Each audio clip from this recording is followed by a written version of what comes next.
दोस्तों आपने अभी कुछ ही सालों से यह देखा होगा कि बॉलीवुड हो, हॉलीवुड हो या फिर साउथ सिनेमा ही क्यों न हो, इनकी ज्यादातर फिल्में चल नहीं रही हैं और इनकी ज्यादातर फिल्में अपना बजट भी नहीं रिकवर कर पाती है। इनकी जो मोस्ट अवेंटेड फिल्में रहती हैं और लोग उनका बेसब्री से इंतजार करते हैं, लगभग एक एक दो दो साल से उन फिल्मों का इंतजार करते हैं, वही फिल्में अच्छा बिजनेस कर पाती हैं और वह बिजनेस भी करती हैं तो डायरेक्ट 1000 करोड़ का करती हैं। जैसे कि अगर हम शाहरुख खान का ही एग्जांपल ले तो उनकी मोस्ट अवेंटेड फिल्म पठान थी। वह एक एवरेज फिल्म थी पर तब भी वह 4 साल के गैप के बाद आई तो उसने 1000 करोड़ रुपए कमाए और जवान ने भी अच्छा खासा बिजनेस किया क्योंकि इसमें साउथ के डायरेक्टर भी थे और बहुत सारे फैक्टर थे इस फिल्म की हिट होने के। तो आखिर ऐसा क्या हुआ कि अब मोस्ट अवेंटेड फिल्में ही चल रही है और ज्यादातर फिल्में नहीं चल रही है, फिर चाहे वह किसी भी इंडस्ट्री की क्यों न हो, हर एक इंडस्ट्री का यही हाल हुआ पड़ा है। तो आइए बात करते हैं इनके बारे में। तो यह ऐसा हो रहा है इसलिए क्योंकि ओटीटी प्लेटफॉर्म आ गए हैं। पहले लोगों के पास ज्यादा ऑप्शन नहीं थे फिल्में देखने के।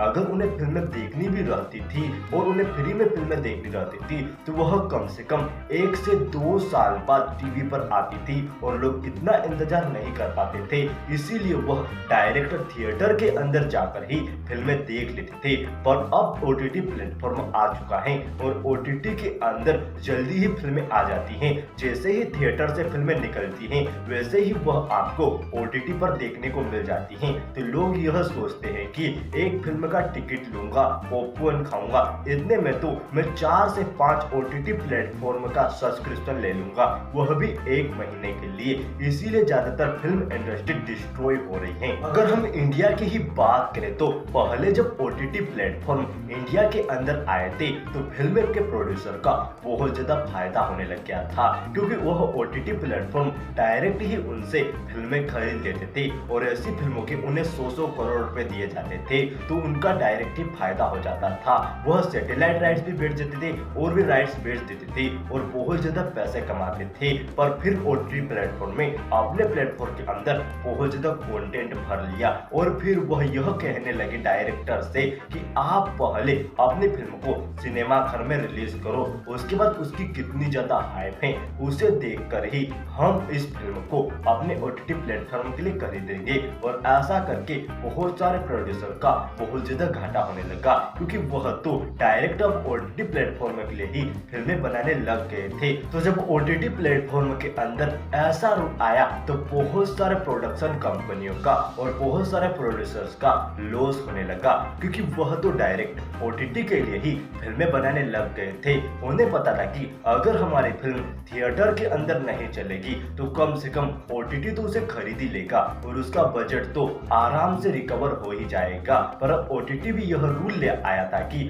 अगर आपकी फिल्म थिएटर के अंदर अच्छा नहीं कर पाई तो हम भी उसे नहीं खरीदेंगे। और ऐसे बॉलीवुड इंडस्ट्री हो, हॉलीवुड इंडस्ट्री हो या फिर कोई भी इंडस्ट्री क्यों ना हो, उसका बहुत ज्यादा नुकसान होने लगा। अभी एक फिल्म आई है लियो और उसको 1 महीने के अंदर ही ओटीटी के ऊपर रिलीज कर दिया जाएगा क्योंकि उस फिल्म की हाइप इंसेन थी और उस फिल्म को देखने के लिए लोग बेकरार थे। इसीलिए उस फिल्म के मेकर्स ने उसके हिंदी राइट्स को कम से कम 400 करोड़ रुपए के अंदर नेटफ्लिक्स को बेच दिया और नेटफ्लिक्स के अंदर वह फिल्म केवल 1 महीने के अंदर ही आ जाएगी। इससे थिएटर ओनर को भी बहुत ज्यादा घाटा होने लगा। और यह लियो मूवी है, यह बहुत सारे थिएटर के अंदर अब रिलीज नहीं हो रही है। यह आईमैक्स और सिनेप्लेक्स के अंदर नहीं रिलीज हो रही है क्योंकि उनका यह एग्रीमेंट रहता है कि अगर आपकी फिल्म 80 दिनों तक थिएटर के अंदर चलेगी तभी हम हमारी फिल्म को यहाँ पर लगाएंगे और इसीलिए यह फिल्म